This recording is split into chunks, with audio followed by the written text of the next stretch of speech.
Hey guys, David here with Northwest Outdoor Adventures, and today we're going to be reviewing the one and only Harley Davidson Iron 883. Alright, let's jump right into the bike specs. This bike comes stock with front and rear disc brakes. It's fuel injected. It's 883 cc's.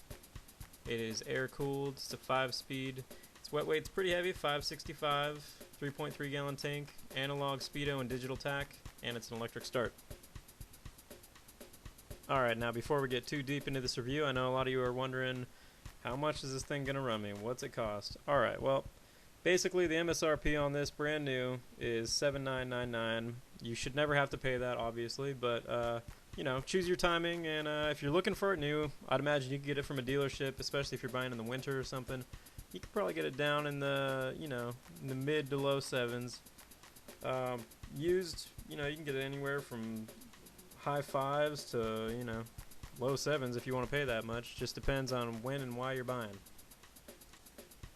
Alright, as usual, I've split this review up into 4 different sections, and if you would like, you can click on one of those and just jump to it right now. Otherwise, we're going to be covering the handling, the commutability and comfort, the cost / miles per gallon, and my own personal thoughts on the bike and how I feel after having owned it for a while.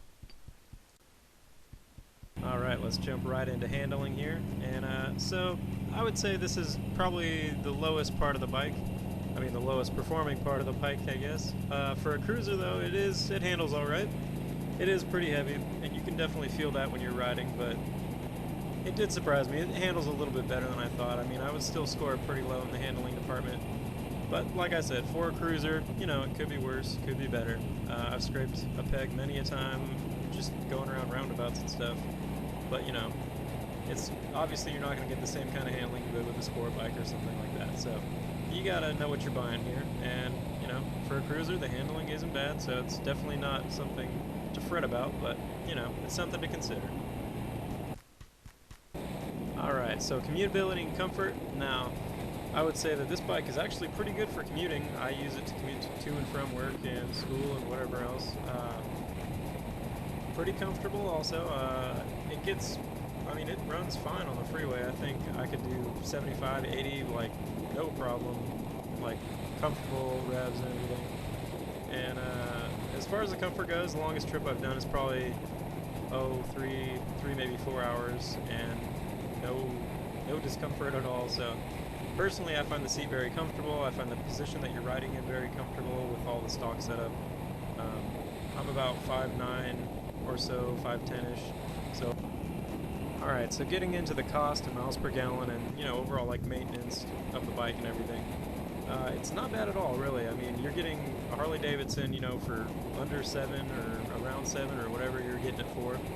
I mean, it's a great looking Sportster, you know, it gets you in the Harley Davidson door.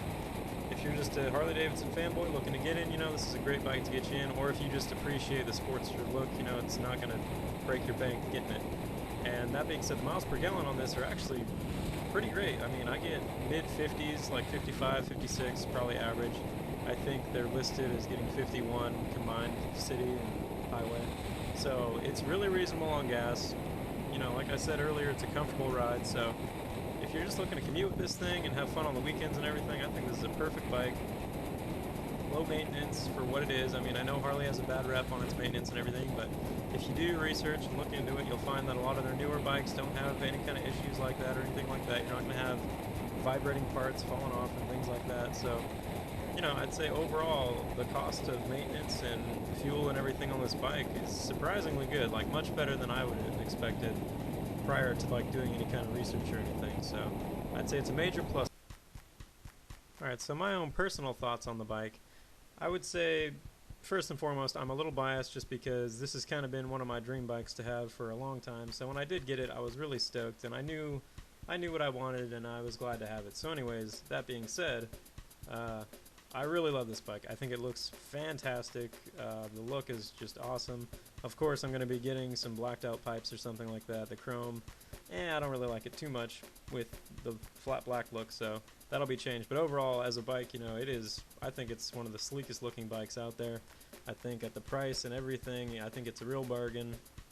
I'm not the biggest fan of Harley Davidson, but if they're going to make a bike that looks and runs like this, you know, I'll happily give them my business. Alright guys, wrapping up the review, just to kind of go over my personal rating scale, I would say I'd give the handling a 6 or a 7. We'll boost up to a 7 I guess, but yeah, it's a little low. Commutability and comfort, a solid 8. Could have slightly better gas mileage, but overall I think it's really great, one of its stronger points. And the cost in miles per gallon, I'd give a 9 just because, hey, you're not going to beat this for a cruiser bike unless you're getting like a Rebel 250 or something. The cost in miles per gallon really isn't that bad, especially if you're doing your own maintenance work. So, yeah, overall I'd give the bike an 8 out of 10. I think it's a great buy if this is what you're looking for. Now, of course, I mean, if you're looking for something other than a cruiser bike in this range, this obviously isn't the bike for you, but if you are, I would say it's a great bike and look into it. Hey guys, thanks for watching my review. Here are some of the other bikes I've reviewed. Feel free to click on them and check them out if this is also something you're looking for. And yeah, thanks again for watching. If you enjoyed it, you know, subscribe, like, whatever the junk they say to you these days on the old YouTubes. And yeah, have a good day. Happy riding, boys. Hope you guys find some good bikes.